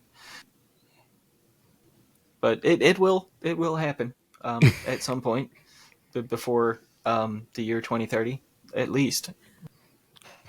We promise before the heat death of the universe, these stories will come out. Yeah, without a doubt. For Christmas, I was going to say, we go to the George R.R. Martin School of Writing. We will make many promises. Please, no, and please. We also eventually will hit 80 and die. Yes. And kill off every character you love. Yes. Yeah, that's season 2 of The Last Lodge. You like the character? They're dead. Yeah. They're fucked. Remember them well. Yeah. Sorry, what were you saying about you have someone on for Christmas coming up? Yeah, for Christmas, I really want to, I haven't done it on the channel yet, but I was planning on recording the Bipolar Express, which was a story I wrote some years back, and I'd like to do a follow-up story to that also, for anybody who may be familiar with the original. But The Tripolar Express? just schizophrenic, just completely batshit express. That's the name right there. That's the perfect name. The Batshit Express. The Batshit Express. But yeah, other How about than you, that, Amanda? What you running? I don't know. What are you running for the channel? Sorry, yeah. We have a slight delay for anybody who's watching this. So I'm not trying to talk over anybody. But yeah, I think that's pretty much all I got. Ready right now, anyway. We don't have enough time in the day to plan things too far ahead. Yeah. Well, then I think you both have kind of a fluid motion with the channel. You know about where you want to guide things, but you like to leave things kind of open to movement and to shifting and changing things so that you can make things kind of fit where they need to and feel Yeah, absolutely. like they've settled into their correct home, so to speak. Yeah, we put out just enough to feed the algorithm. All hail the algorithm. Oh, great algorithm. What are we doing? Well, next we're going to do a viewer submitted question. Miss Shannon would like to know what the genesis of the channel is, how you guys got started, and what your origin story is, how you met, what made you decide to start this crazy ride of yours. Well, we kind of met through a third party who approached us about collaborating on a book. And it was a really good idea. And I've actually used a couple of the channel. I think we both used a couple of the stories we wrote for that book with a little bit of adjustment. But, essentially the book never came to fruition. But Tim and I kept in touch after that, and we've been talking about collaborating on something since that point. And I don't know what it came up one day that we were discussing the YouTube thing, because we both worked with a variety of channels over the years and just thought it would be cool to give it a shot ourselves. And then it was Tim's idea for us to take a swing at it together. And The Last Lodge was born after a lot of discussing the name. Yeah. Yeah. I think I do remember some of Tim's end of the naming process, and it process is putting it nicely. Frustrated swearing and pacing. I think we can both admit we were both terrible at names. God, for awful. for stories. Yeah, just bad.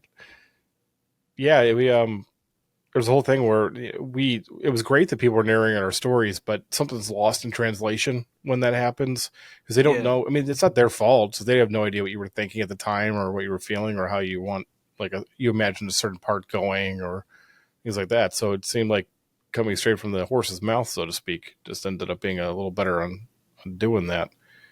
In terms of the name, it was it was a little different for us because nobody, at least that we knew of, had done a continuous story like this, a connected universe. So it came down to we have to have a name that links all that together, and that was not easy. No. I think actually we ended up going with the most obvious name at the end instead of all the more complicated ones we came up with. Yeah, but we had the idea of it being some kind of building, some kind of nefarious building, before we even knew what to call it. And, I'd still like to approach some of those early ideas we had, like about... The hotel one? Yeah, the hotel one. Yeah, that was a good one. It was a really interesting concept. And, I don't know. Maybe that could be another season or something, or just kind of like a side story or something. Yeah, I like that idea about the hotel. I don't want to go into spoilers because we're clearly going to write it at some point. It's being brought up in a video. We're kind of required to now. Right. But that was good. We had some of the ideas from that original book we still haven't hit on. Right. That I know there was one story in there. I'm still trying to figure out how to get it in there called Something Happens to Everyone Here. I haven't yet figured out how to get that in to the channel, but that was built off of other ideas we had going on at that time. Yeah, we've still got some gas in the tank for this. So Yeah. And then season 2 is just gonna be about who can piss off the most. Yeah. I'm telling you love somebody, they're dying. I'm gonna start with the blue raccoon, man. If people understand, if people know what I'm talking about, then they know what I'm talking about. But if not, man, I'm gonna start with that one. You're gonna be in trouble. Big trouble. I figure between you and Nick's Noir, I might just have my throat cut while I sleep if I kill off Mira. It's weird. I'm not sure which one of the two of you actually enjoy that animal more. Every time I would write another chapter on that, she would appear on there and go, "Where's Mira?" I can't always have the rabbit, man. But it's like one of the best parts. Yeah, well, it can't be the only part. An adorable fuzzy animal or creature of any kind that's, kind and hopeful, and anybody who was raised particularly in the generation of Disney movies that I was raised on, you've got your little pet friendly sidekick and you're good to go. And I laughed when the Ewok got shot. Well, it's well established that you're a giant asshole. So, well, I don't. I mean, that part's kind of hilarious. It's not even the getting shot part. It's the other bear. It's like, hello. It's like it's like Teddy Ruxpin doesn't have a concept of death. Like the poke. They've been living in the wilderness all these years, but they don't know what death is. Can you imagine when the Death Star showed up? They see the second moon in the sky, and they're like, "Holy shit!" I wonder how I would react. Yeah, that's true. Try to explain to that bear that it's not a moon and it's a space station. Wow, this is not the answering the question. There will not be Ewoks in season 2 of The Last Lodge. I can guarantee this. Maybe. I think we left season 1 in a really interesting place, and there's a couple of different ways to go with it too. We basically apocalypsed the fuck out of it at the end of season 1, or at least started it. So, is the apocalypse still going on? Has it already happened? We got some stuff. I mean, we've already killed off one universe. The entire part of the underlayers is like, hell, we're all having fun. Oh, the universe is done. So that's the best part of The Last Lodge. We can do anything. We will do anything with it. Okay. You guys feel like you've gotten everything off your chest as far as that's concerned? Yeah, I believe so. I'll probably think of something as soon as we move on. As soon as we switch. Yeah, I kind of wish it was more coherent on that, but I don't think it's out of turn to say we're not 100% sure with it quite yet because we had the other things coming up first. So all I know is if you have a favorite, I'm going to murder it. Like anybody, I'm going to go back through the comments. I'm going to find out who they liked, and I'm going to kill them. Well, before we get to our closing topics, I'm going to go refill my water real quick because I am quite parched. The lodge is waiting, but not for you. Well, then toodles. It was a nice ride. I didn't mean you. I meant your favorite character. Lodge was waiting for Bill. Bill. Fucking Bill. Fucking Bill. That's how we should end The Last Lodge someday, that it turns out it was all the janitor. It's always the janitor. Yeah. Oops. I let the apocalypse out.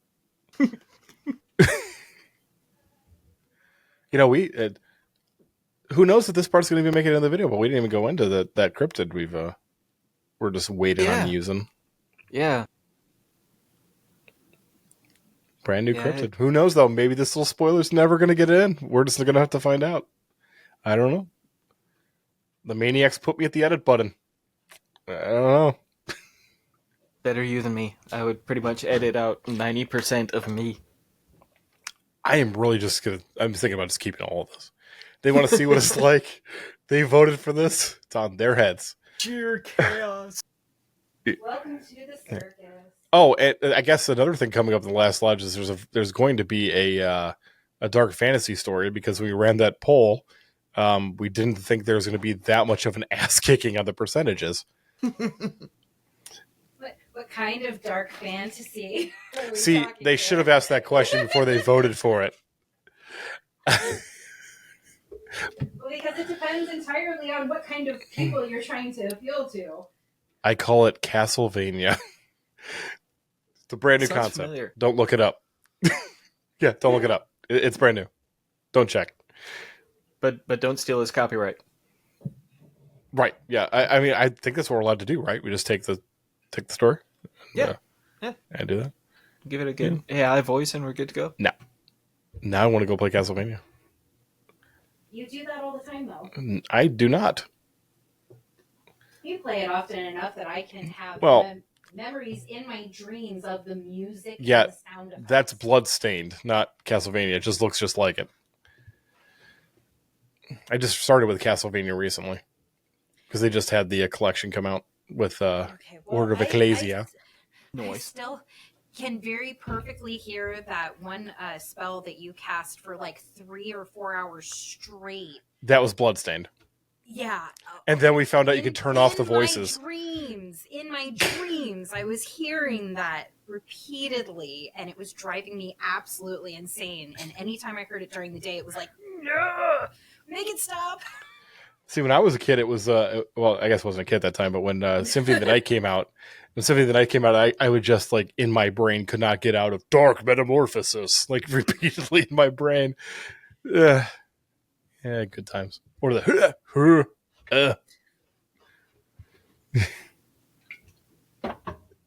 That and the Mario death scene, because I heard that a lot as a kid.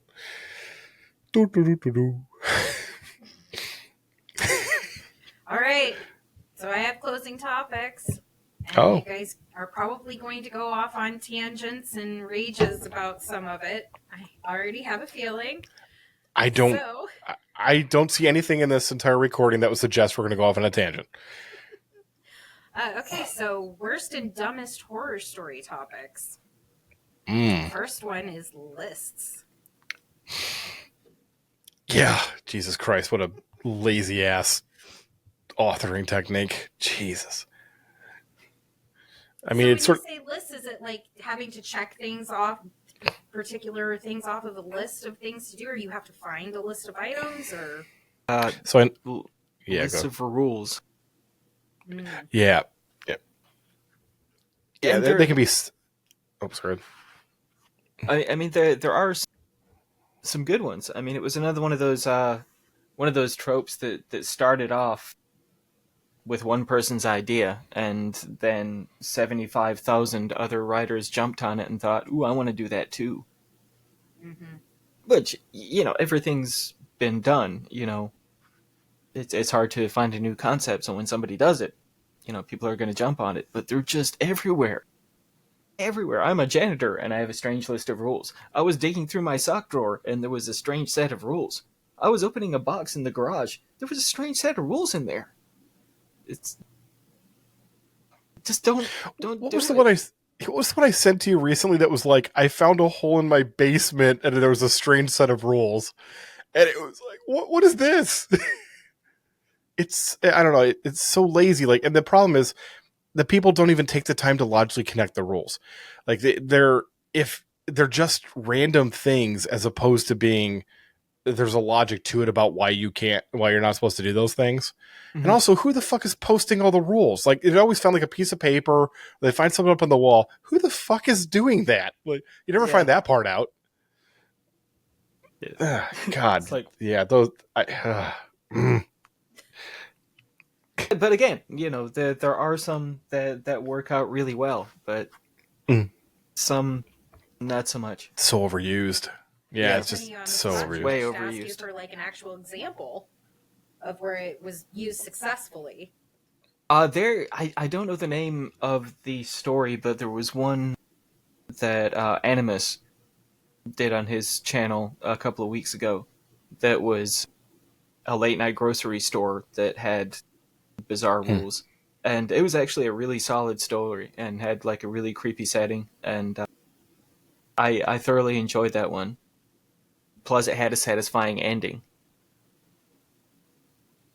But yeah, I can't remember the name, and I don't know. I don't know if it would be a dick move to actually say the name if I did. Just calling out, hey, this guy did a better job than all you other assholes. But yeah, we're not saying that, but we're saying that.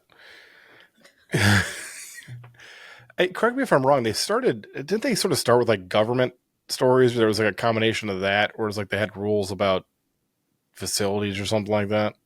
It's been a while. I don't know if that's how it started. I think the first one I remember seeing was like it was like a grave digger who had a strange set of rules or whatever. Whether that was like in the early days or just when I first started to take note. But yeah, especially on Reddit, you could see about 2 or 3 different rule stories a day. And I just got to the point where I just started rolling my eyes when I saw it. You know, they could be amazing stories for all I know. It's just a trope that I got really tired of really fast. And a lot of them, too, don't go beyond the rules. Like, literally, the story is the person telling you the rules. There's just, there's no story to it. It's just, okay, somebody wrote some weird shit down and you decided to do it. Mm-hmm. I don't know. And a lot of times it doesn't make any sense where it's just like, I think the biggest problem with this and a couple of other tropes is there's the question of why the main character just doesn't leave. Exactly. Instead of just sitting there doing these things where they can literally just rule. Like there's never any sort of consequence for just not doing it in reality for it. It could just be like, well, fuck this. I'm going out the front door now. Right. It's kind of like the killer's in your house. Go out the front door. Don't go looking for him. Like it's right there. It has some logic. Don't go upstairs. Go out the door, or go out the window, or whatever. Don't go up the stairs. If you run through the kitchen, get a knife. Yeah, and I think the big like the recurring factor in these stories or the type of stories we're going to talk about is they're just so overdone to death. Like they may have started out strong. Like one of my personal pet peeve ones now is liminal space stories. I'm so sick of stuff like that. Like the back room, like the back rooms was great when it first started, but then everybody has a fucking liminal space story now, and it's just not entertaining.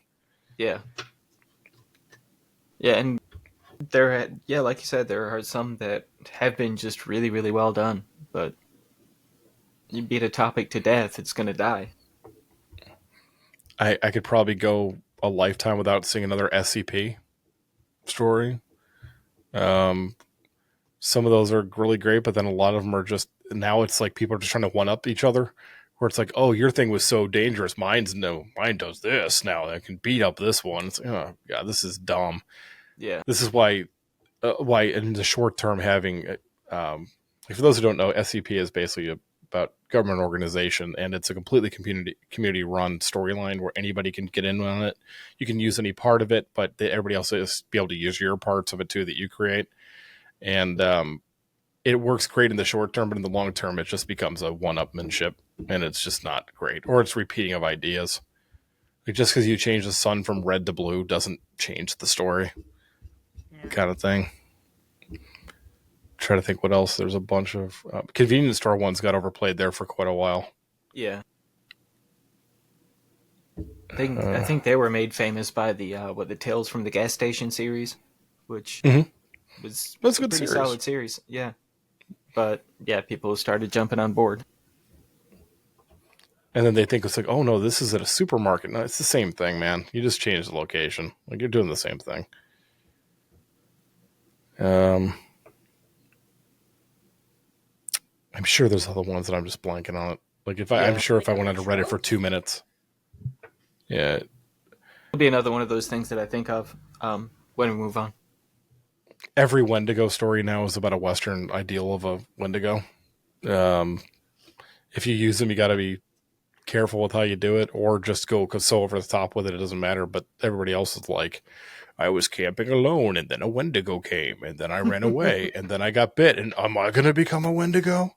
It's like, first of all, they're not fucking werewolves, man. Like, that's not how it's supposed to work. Like, did you eat people? No, you're probably not going to be a Wendigo. I don't know. Yeah, that actually has bothered me for a while now. It's like Wendigo and werewolf are not interchangeable. Right. They're two different things, but that doesn't seem that way. Like nowadays, it seems like every monster that bites you turns you into the monster. Like every single monster does that. They're not zombies.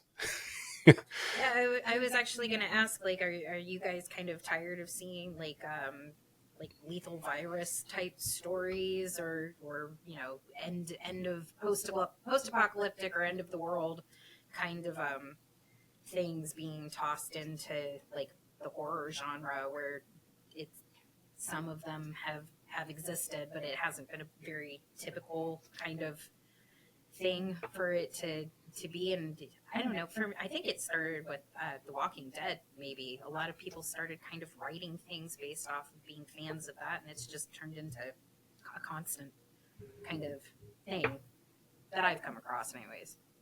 Yeah, for me, like the zombie thing is just kind of growing tired in itself. Like there is still some like amazing movies and stories featuring zombies and stuff like that, but 90% of them are just raw brains. A lot of just same old stuff. You got to do something new with it if you're going to do it. Like zombies, I don't think as a whole are worn out, but like, yeah, I think it's almost impossible right now to make a good original serious zombie movie right now because it's all been done. Like even before Walking Dead, you had George Romero doing it, and then people ran that into the ground for a while, and The Walking Dead kind of brought it back. But I don't know. I think the future of zombies are kind of comedy because again, it's a thing that's moving 2 miles an hour that you can't seem to get away from. I don't know. My whole problem with that has always been there's no way that a zombie apocalypse would work because cops have guns. And so does like, especially in America, like, you know, a huge percentage of people owns guns. Zombies are done. Like they're not going to make it for very long. I feel like enough people are actually intelligent enough to know what a zombie might look like and to, you know, okay, if I just go inside of my house and close and lock the doors and board up the windows and stay inside for a while, I'll probably be mostly okay. Yeah. I don't feel like people are really stupid enough to be like, oh, it's a zombie. I can obviously tell that this is a zombie, and I'm just going to wander and meander up to it and ask if it's okay and needs medical attention or anything like that. Like, we're not that stupid. But never call it a zombie, though, because that's the big trope in these things. I'm sorry. Like, none of these things exist, and none of these movies exist. I personally hate that so much. It's a zombie. It's not a walker. It's not a biter. It's not... it's a zombie. Just call it a zombie. Yeah, I kind of feel like as soon as the zombie outbreak happened, the American government wouldn't think twice about nuking its own people. And, you know, that chunk of the country would be gone and no more zombies. Yeah, and I never quite understood the whole thing about, like, they'll be like, oh, well, we can't nuke them. They're already dead. It's like, a nuclear explosion will make their entire body explode and there won't be anything left of it, or it'll burn them to death, or it'll melt all of their cellular structure. It's like, you can still nuke them. Right.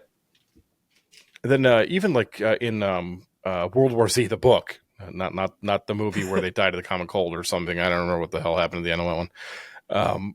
But it was just like, okay, we're going to form a square and the zombies are going to keep coming and we're just going to keep shooting. And then eventually they'll stop coming. It's like, yeah, that's how it would really work. Probably. We have more bullets than they have people.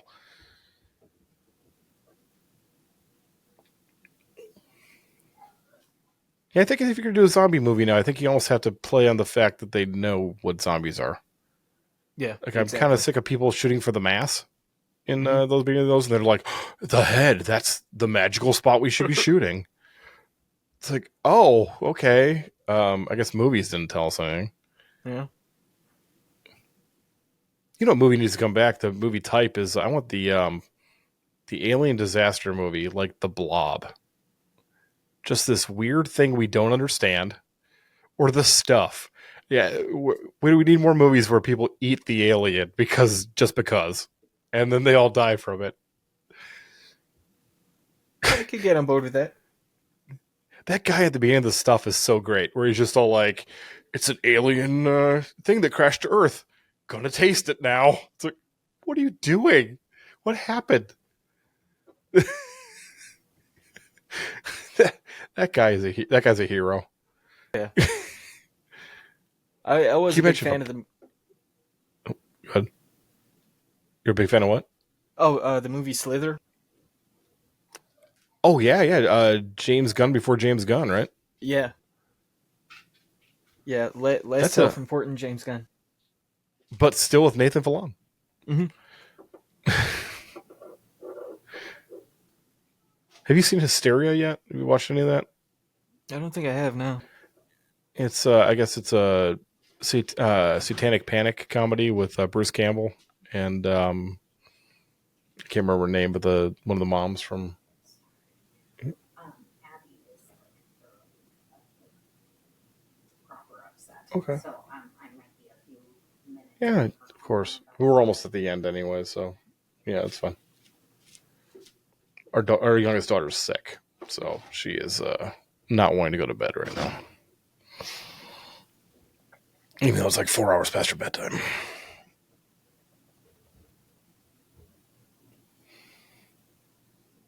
Yeah, anyway, I haven't seen it yet, but I've seen rave reviews for it, and I'm always up for a Bruce Campbell movie.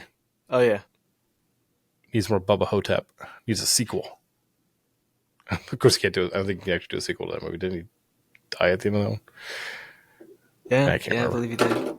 The official death of Elvis. Yes, after swapping himself with an Elvis impersonator. Right.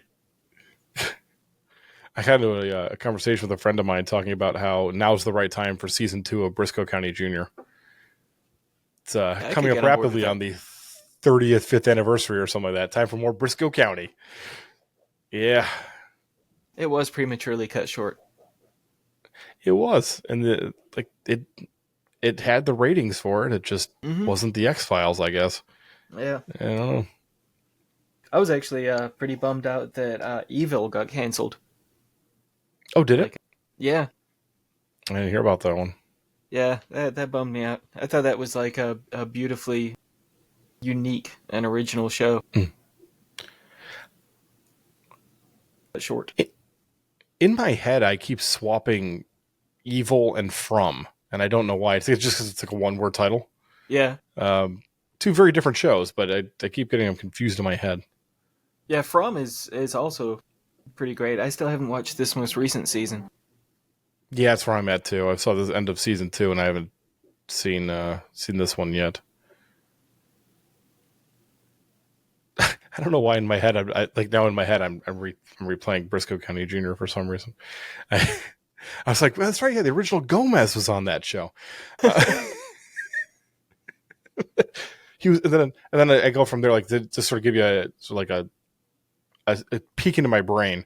I was like, Gomez was originally on Briscoe County Jr. He was also on the ABC made-for-TV movie Mr. Boogedy, and then I'm just like, no, I want to watch Mr. Boogedy again because it wasn't any good, but I still have this place in my heart for it because when I was little, I used to watch Mr. Boogedy every Halloween. And then it's like, what other ABC made-for-TV movies did I find? It's like, brain, you need to stop. Like, we're no longer in the station anymore. We've pulled out and crashed. Everybody go look up Mr. Boogedy. Mr. Boogedy was, and Bride of Boogedy, I think was the second one. Whew, man, those were they're on Disney Plus actually. Yeah, they are rough to watch and yet just hilarious. It's like Poltergeist without everything that makes a Poltergeist. But there's a dude named Mr. Boogedy.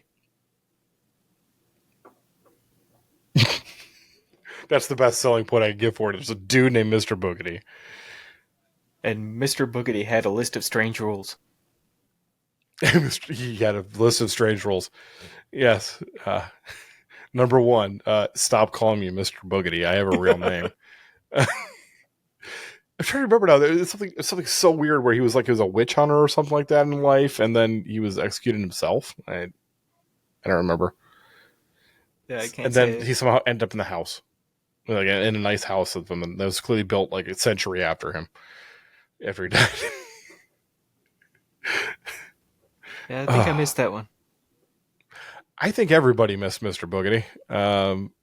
I want to say it came on. I think it was like 5 or 6 when that thing came out, and it was only showed on the Wonderful World. That's a word.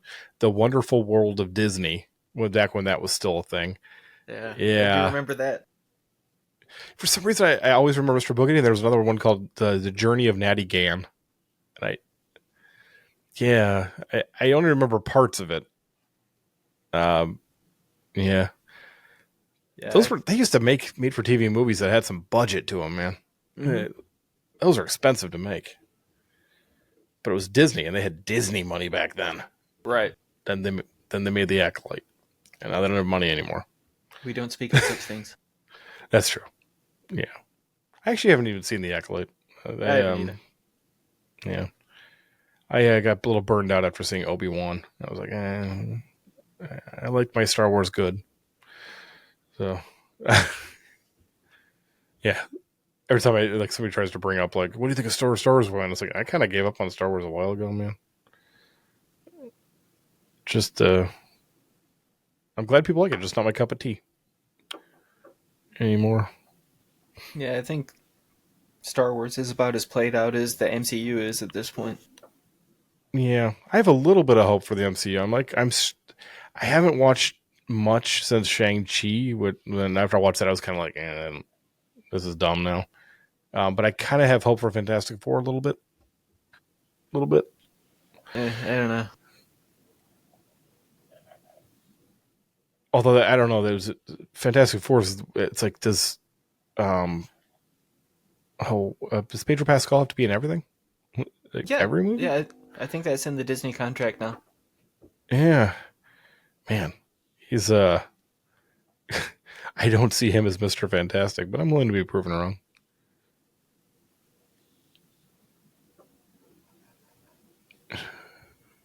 What do you think about Robert Downey Jr. coming back as Dr. Doom?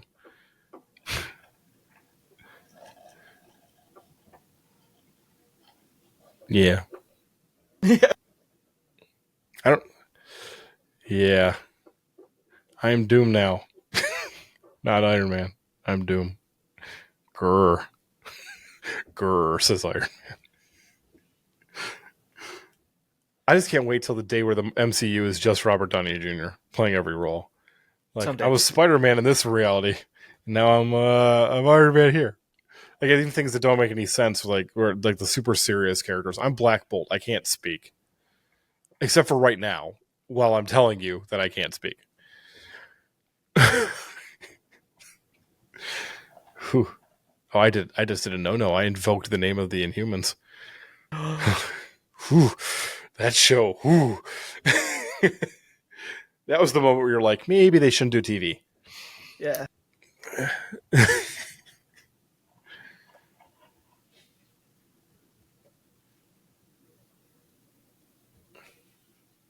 Since this part's probably cut, we should do all the spoilers now for the last launch. Yeah. Well, you already told them everybody dies. Yeah. Let me tell you about who's pregnant this season. It's not who you think. You'll never guess him.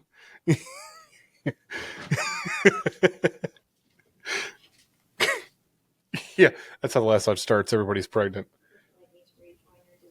Yeah. No, let's go ahead and close it up. Hop on. 2 more minutes. Okay. She okay? She had a nightmare that she woke up convinced was true and was actually happening. What was the nightmare? I'm a writer. I need this. I don't have. Oh. Yeah, but not really the sort of thing you want. Not just the conversation. We're still alive.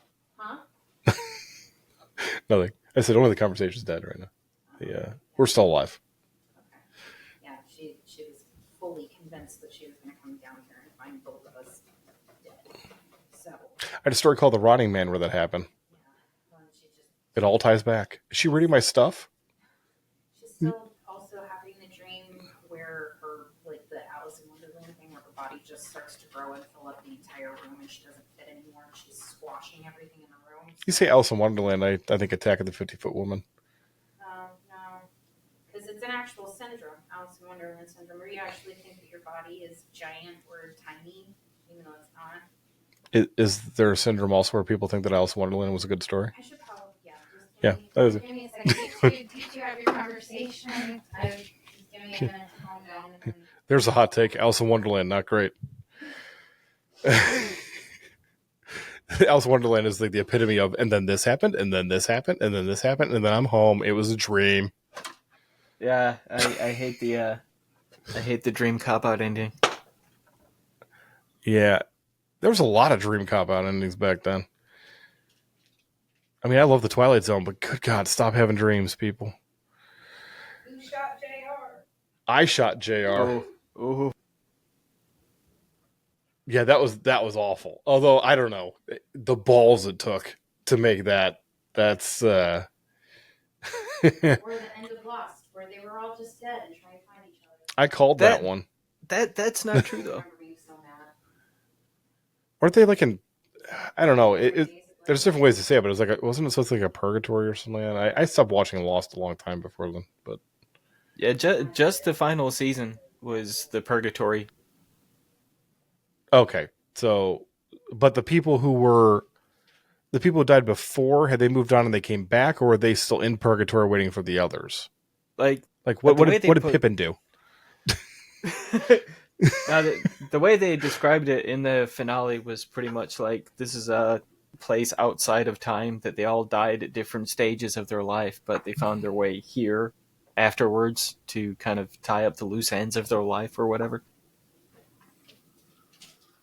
But yeah, I actually really like the ending of Lost. You and I do not agree on this one, sir. It was a very polarizing ending. Yeah, without I will give.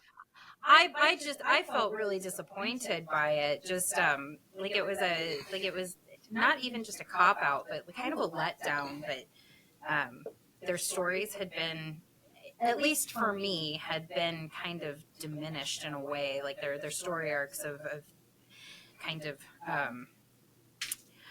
confronting their humanity and trying to figure out how to survive and to not just survive but thrive and keep the group together and everything like that. And it just felt like all of the character development didn't really matter in the end because they weren't really developing as humans. Their consciousness or soul or whatever was the thing doing the development. You must have hated the end of Lord of the Rings, man.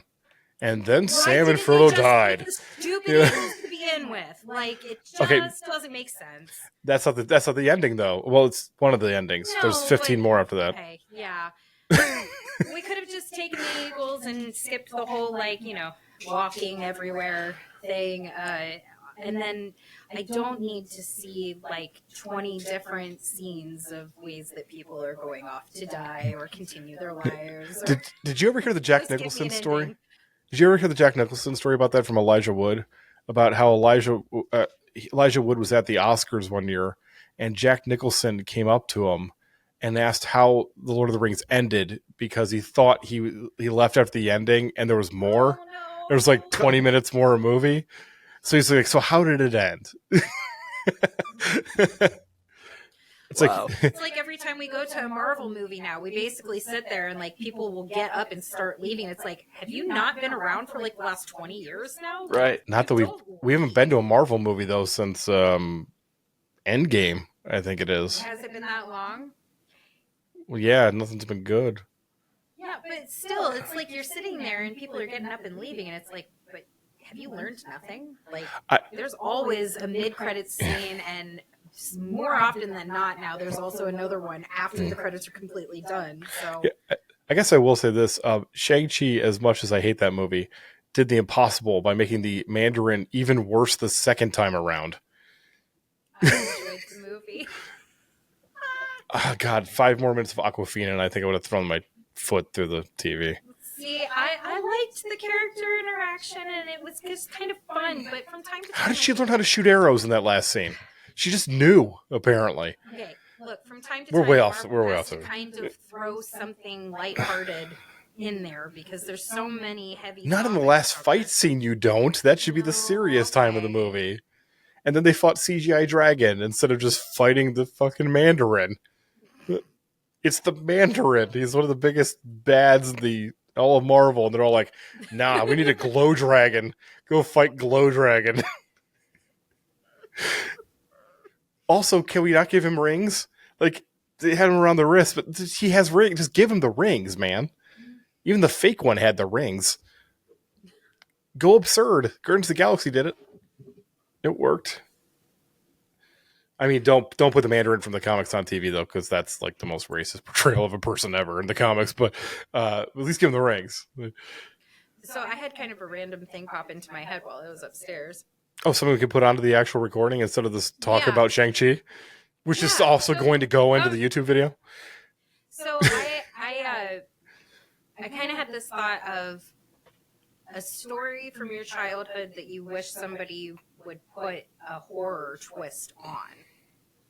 And I think for me, it's The Secret Garden, because if you watch the movie, at least, the really popular one from the 90s, there's already kind of like some very deep, dark kind of nooks and crannies of that story.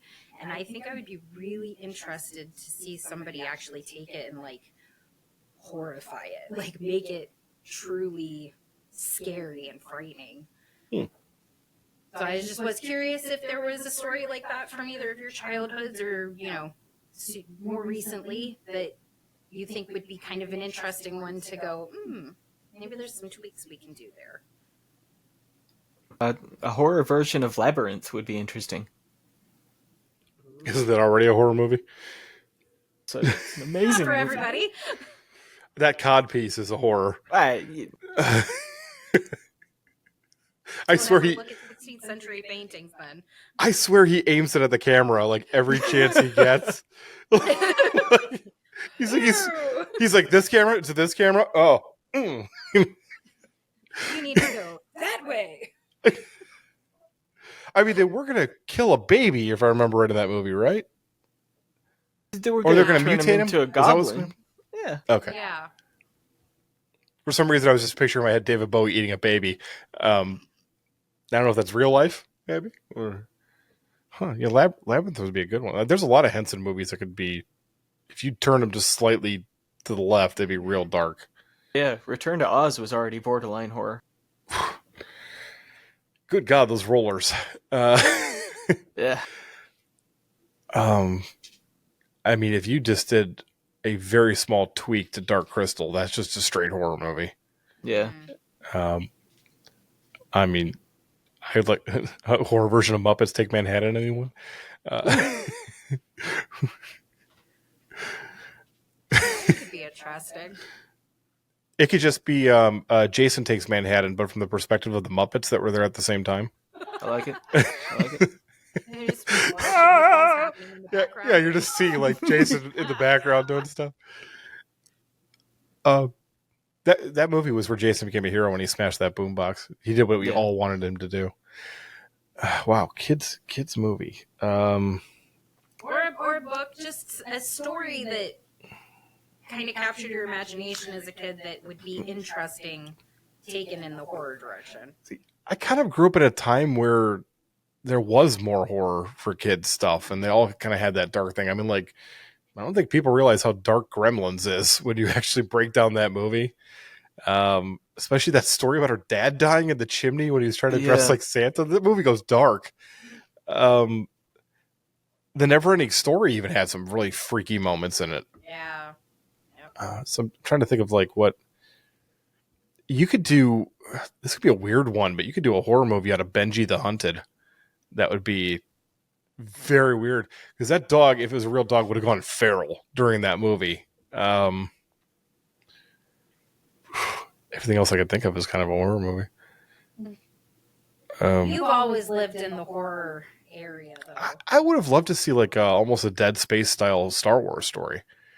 Like there was, they in the original novels, which are still canon, and fuck you, Disney. There was like horror books. Remember we found that a couple of months ago, Amanda, where I was looking on eBay and I found like a listing of Star Wars horror books, It was talking about like the yeah. dead, they're taking over a ship and stuff. That would have been great to see. I would have had a lot of fun with one of those. George Romero directs Star Wars. That'd be, yeah, right there. I don't know. Strawberry shortcake. I don't know what that means. Care Bears. Ooh, Care Bears with undead powers. Oh, or just evil powers in general. Yeah, the Care Bear stare is like the penance stare from Ghost Rider. You see all the horrible things you've done, and then yeah. I don't know. Good topic, but I just can't think of anything off the top of my head. They unfortunately made most of these into some sort of horror at some point. I mean, look what they did to Winnie the Pooh recently. Ugh. Yeah, I'd rather pretend like that doesn't exist, but Yeah. it's just me. I do kind of love the fact that they've had the balls to make a like Disney characters that are now public domain horror universe, where they're doing like Peter Pan and they're doing Mickey Mouse. They just did Mickey Mouse recently, like a connected universe of this. It's like it's the most uncreative thing, and they're just fine with that. You go with what your strength is, right? If you can't make new stories, then use these. And now they're killing people. I mean, doesn't that completely describe Disney's newest obsession of live action remakes of every single one of their like most iconic movies? Yeah, Lion King gets a little uncanny valley. They shouldn't have made them talk like with people mouth movements. Just Yeah, like why couldn't we go with like the look who's talking now treatment, where the dogs' mouths don't move, babies' mouths don't move, they just communicate telepathically. They somehow got creepier than Jungle Book, and I'm not sure how they did that. But no Bill Murray. Never mind, I figured it out. Okay. Although I will say, out of all of the live action remakes, Jungle Book was probably the closest that I came to actually enjoying one of the remakes on the same level as the original cartoon. It's just because the original Jungle Book cartoon wasn't all that great. Come at me, comments. It wasn't. It didn't have the Beatles in the remake. Well, we've hit about the 2-hour mark. We should probably wrap this up so I can go die in a corner. I think we both need sleep. Okay, so as far as outro goes, do either one of you have something that you would like to say as a farewell from the first episode? Sorry if the big face reveal was a massive letdown. Not at all. I think we're fine. Leave Winnie the Pooh alone. It's nice to be able to see the face that goes with the voice. The face, even if the accent is god awful. Yes. With the painfully bad accent. Well, you were the very first person to ever make Edgar Allan Poe interesting to me, so congratulations. I did have fun with that. Come at us, Edgar Allan Poe. I was never really a fan, but I enjoyed that one. I guess what we should probably tell our viewers is that the next time we do this is going to be better. We had some very large technical difficulties that decided to happen at the very last second before we got things recorded. So I swear they're not this blurry in real life. I don't think. Oh my God, are they? Are you guys Truman showing me? No. Oh, okay. You're Will's like, yeah, of course it's Truman Show. Yeah, of course. Yeah, okay. Don't clue them So, in. We promise to be better. Like, we'll figure this out. Also, Amanda won't just be literally just in a corner of the room. Just stuck in a corner. Like, everybody puts baby in a corner, apparently, this time. It's okay. I'm tiny and I fit in small spaces, so you can shove me under the stairs for all I care. Just a reminder, we will be doing hardcore pornography, and that was a preview. I'll be... I am so done now. I'm done. I've had enough. That's how you do an outro.